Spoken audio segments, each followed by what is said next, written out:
welcome back to Bird's Nest. I've been kind of on a mission this week. I have yet to catch a flathead this year. I have tried and tried, and all my usual spots, the river is that I fish, the Rock River, is so low that most of the deeper holes and areas that I fish are just gone. The creeks are dry, but I've got about 6 chubs left, or excuse me, suckers, live suckers, and I've been trying to walk the bank, find some deeper holes, but it's just not, hasn't panned out. So today I'm going to give it one last shot. The weather's supposed to really get cold and nasty, so here's where I'm at. I fished this section before, but haven't really had any luck with flathead. I pulled some channel cats out. It's like there's a bank line set there, but it's also very windy, so I'm gonna try and find a spot a bit out of the wind. But I'm thinking I could set up here, try and cast around those pylons out there by the bridge, or the supports, whatever you call them, and then maybe cast a jig around, see if I could pick up a walleye or white bass or something. And this tree just actually fell in this year, so there could be something hanging around there, but definitely next spring, when the water levels come up and these are underwater, these are going to be some prime targets to hit flatheads in. But looks like somebody went really to town right there, setting up a bank line. But anyway, yeah, I think I'm going to give her a try here for a bit. I'm going to go back to the car and grab my rods and get set up. Okay, so this is what I'm rigging up with today. Just a Carolina rig. I got my 65-pound braid, my sinker slide. I'm gonna throw 4 ounces of lead. 3 would probably hold it, but casting out there, there's enough current. There's probably a lot of debris down there. I don't want this to move at all, and especially since I'm gonna use a Santee Cooper style with this float, just to keep this chub, or this sucker, just off the bottom a little bit. That's going to be blowing around in the current. I don't want this to move and to slide back into. I want it to drop where it's at. So, and then I'm using a, I don't know, probably about a 5/6 J hook. I've got it snelled. Usually I use an octopus or a circle hook, but today I'm going to be right by my rod, and I feel like setting the hook pretty hard. And much smaller hook than I typically use, because I try and match my hook to my bait size. And this is about the size of the suckers that we're using right there. So it's not terribly big, and I don't want a great big hook wearing them out too quick. And then today, since I'm in the current, I'm going to hook them just through the front snout. Oh, that's one that I already used. But that shows you right there. I had him hooked yesterday, and he was still alive, so I put him back in the bait tank, and I'm reusing him. By hooking them there, they'll stay alive. Whether or not he stays on the hook really well, I don't know, since he's got a pre-drilled hook or hole. But what I'm gonna do, pick my way down here,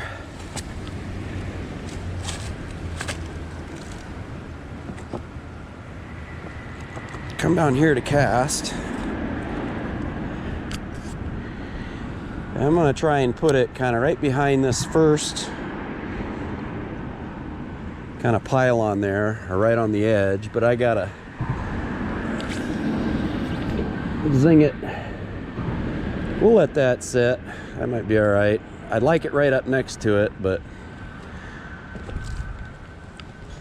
without hitting that bridge. Feed out the line. And I'm using a rock style rod holder today. I've got my rod holders in the car, but honestly, I can't get them to stick in any of these rocks. Get that all set.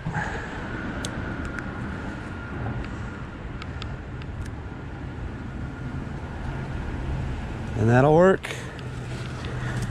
Listen for the clicker. And then while that's sitting, the other idea is I got that line up clear off the water. So with my other pole, my spinning rod, I can zing it around here, cast underneath my other line. I got a little tube jig on there now. I might switch to a little kind of a purple and chartreuse paddle tail. But I'm just going to cast around a little bit, see if I can pick up something. If I get any bites or anything on, I'll let you guys know. You'll be the first to know. Well, I haven't got my other rod casted out at all, but I was just kind of sitting here since that chub or sucker had been hooked before. I was a little concerned about it staying on the hook.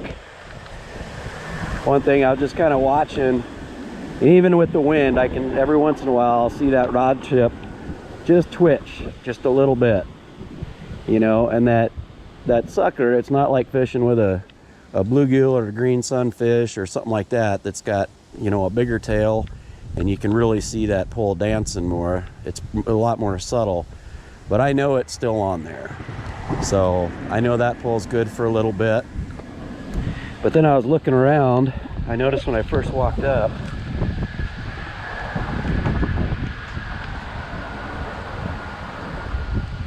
I saw this.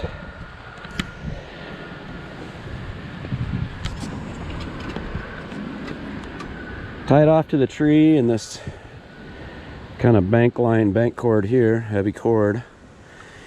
This, I mean, it's heavy. That's like 1/4 inch, 3/8 steel base on there. Almost 1/8 inch kind of mesh type around here. So I'm thinking somehow somebody must load this up with bait, fish guts or whatever, throw that out. And then out here, I gotta climb out there, but they got like 2-inch PVC, and it's just screwed into the tree. And then it looks like on the top, on the end, kind of taped on there, they had a glow stick. So now the law, it's like most places, it's, you know, you're supposed to have it tagged with your name, address. Sometimes when I see throw lines and stuff out, and they're not tagged, I'll cut them. I'll take the tackle. I won't, you know, lie. But that's if they're just tied off to the bank where you can snag them and whatnot. But these are, you know, pulled up, they're out of the way. I'm not going to mess with them because they're not a danger to me. It looks like somebody put it up out of the way for now because they're not actually using it right now. What bothers me is when people have, you know, just tied off and stuff thrown out, and they don't tend them, you know, like a trap or anything else. To me, it's etiquette, and it's just better to check them regularly. So, but they've got that one up out of the way, but that's a pretty good little system there, actually. I imagine that hold a pretty decent fish. If the screws hold, be a darn good spot when this water level comes up. Okay, I'm gonna get to throwing my other line around now. Okay, pardon the noise. I don't know what this is gonna sound like underneath this bridge, but oh, something real quick. I remembered as a kid, I don't know, I think I was in junior high, and me and my buddy a wrestling buddy, just would go fishing every chance we got, even the middle of winter. We'd take the bus, ride our bikes, whatever it took to get down to the river. And we used to fish underneath the bridge on the Iowa River. And even in the winter time, we'd sneak up underneath the bridge, clear up like on top of those rocks there. And we go up there and start a little fire, heat up some soup and eat. The one time we looked up there and there was all kinds of cans and stuff sitting up there. We were just joking. Said, hey, is somebody living up there? And all of a sudden from behind the rocks, a guy sat up and said, yeah. Man, we got the heck out of there. But yeah, I almost forgot. I fishing under the bridge and I forgot to look to see if anybody was under there. But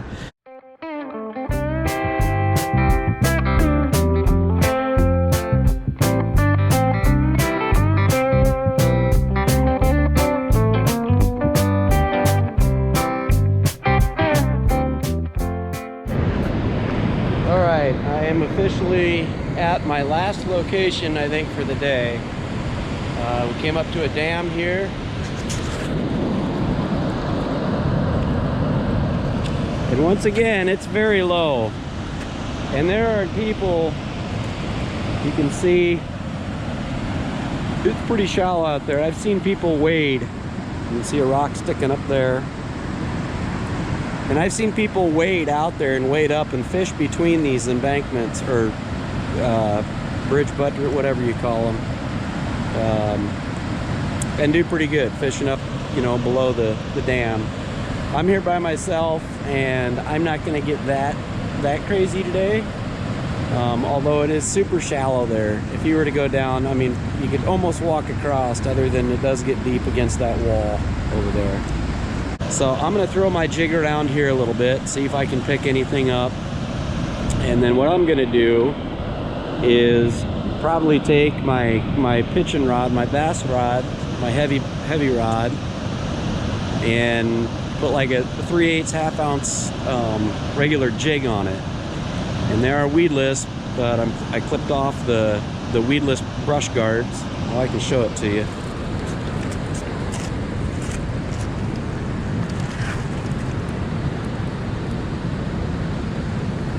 I clipped off the,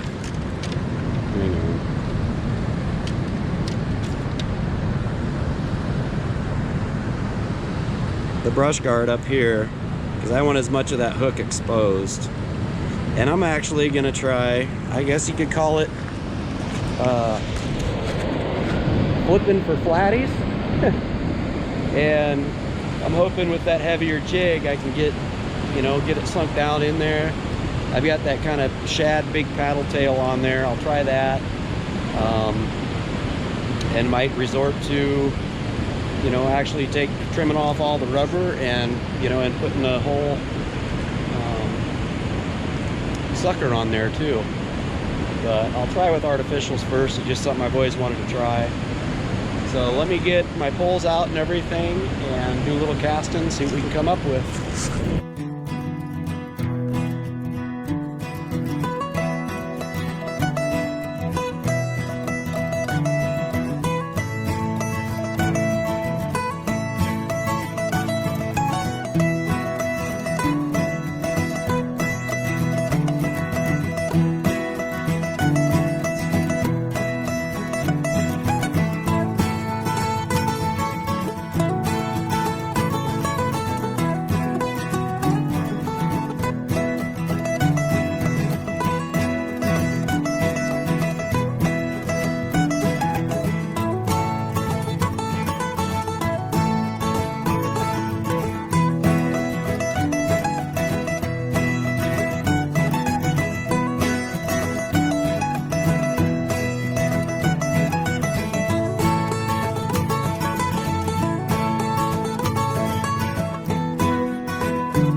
I managed to hook something. I'm not sure what it is yet though. I think it's a white bass. Yes it is. And that might not be big to some people, but that's a good eating size.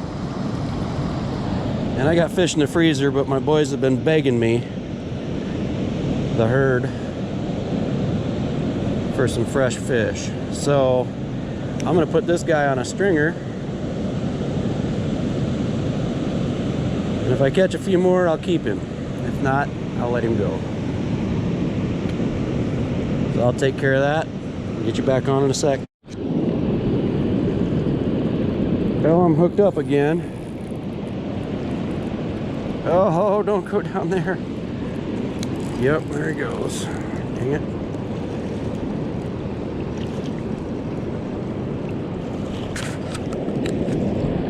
Kind of waded out here about as far as I'm going to go. I don't know what this is. Looks like a big shad. Buffalo. It's a buffalo.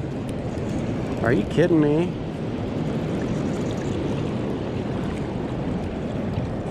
And he ate it. He ate it. Look at that. Wow. All right, Josh, Big Patrol, take that. Unfortunately, I think I'm done catfishing for the year.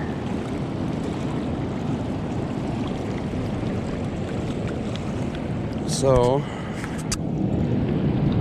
I am done. I keep him for cut bait. Oh, you awkward thing.